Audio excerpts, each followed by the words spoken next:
You're watching Let's Chat.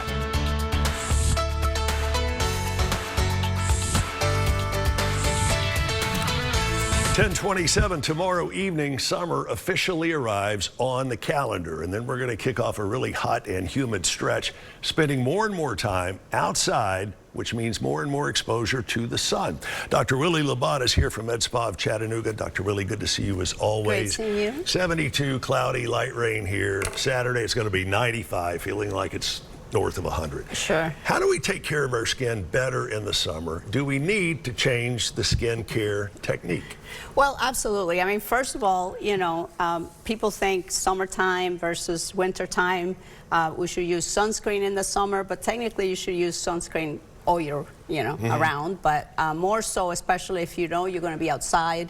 And the thing is also, even if you have a cover, a lot of times those UV lights actually reflect from, down up. So you need to actually protect everything, especially if you're prone to burn. Right. Or just, so. Fair-skinned people and redheads, at least, very sensitive, tend to burn a little easier than a lot of other folks. Exactly. What extra steps should people like that take?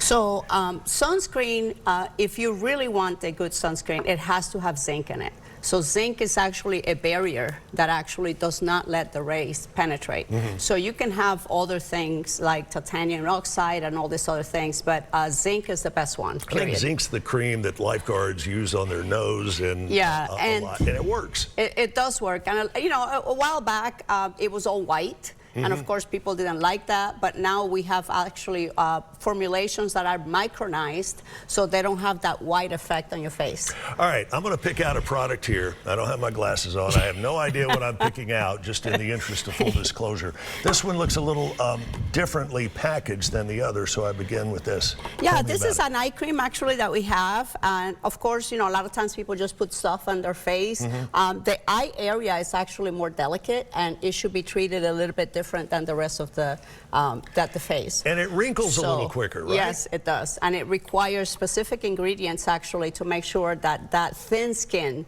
remains a little bit thicker, so that way it doesn't look as wrinkly and as thin as you age. How high should the SPF factor be in sunscreen that we buy over the counter? So it's kind of funny because you see sunscreens all the way to 100. Yeah. You don't need that. Actually, 30 SPF takes care of about 95% of the rays. So 30% is good enough as long as it has zinc in it and as long as you keep reapplying it. Also, you need to apply about a teaspoon, which most people don't apply enough. Right.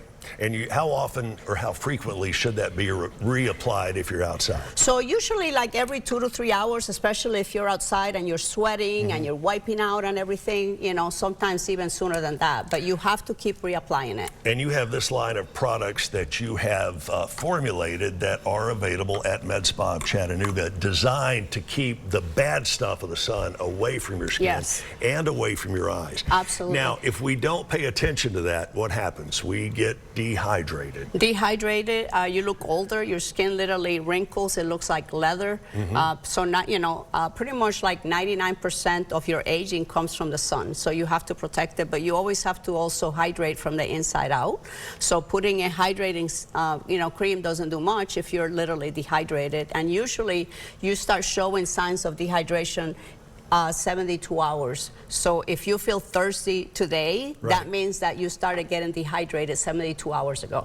And that dehydration can lead into a big downward spiral, resulting in what? Kidney failure, unfortunately. I mean, that's of course the worst, Right. And it can literally kill you. It's so bad, So there's, heat stroke, heat exhaustion, and then, dehydration. You just feel tired, you feel dizzy, don't feel right. And a lot of times it gets to the point that even drinking water, your body literally shuts down, and then actually you get nauseous and you can't keep anything down. Your body can't process Exactly. that. What is the best beverage to drink when you're out in the hot summer sun? So, I mean, water is still the best thing. Now, you don't want to drink gallons of water when you're out there, so you do need some type of electrolytes. I tell people something simple like, Gatorade. If you drink, let's say 10 bottles of water a day, then, put in electrolyte drink in there. Anything like that can actually protect you because you don't get enough electrolytes from your food and everything else, Right. especially if you're sweating. And especially you're going to be sweating is when you have a look at the 7-day forecast. These great products are available at MedSpa of Chattanooga. Make an appointment with Dr. Willie Laban. She can make sure that your skin is looking its best. And you stay hydrated. And you stay hydrated. MedSpaofChattanooga.com is the website, MedSpaofChattanooga.com. And again, we're going to preach this for the next several days. It doesn't look like it's going to be all that bad if you look outside right now, but we're talking mid-90s starting on Saturday, heat index levels topping 100. Stay safe. You stay hydrated. You stay hydrated. You stay here. We're back with more of Let's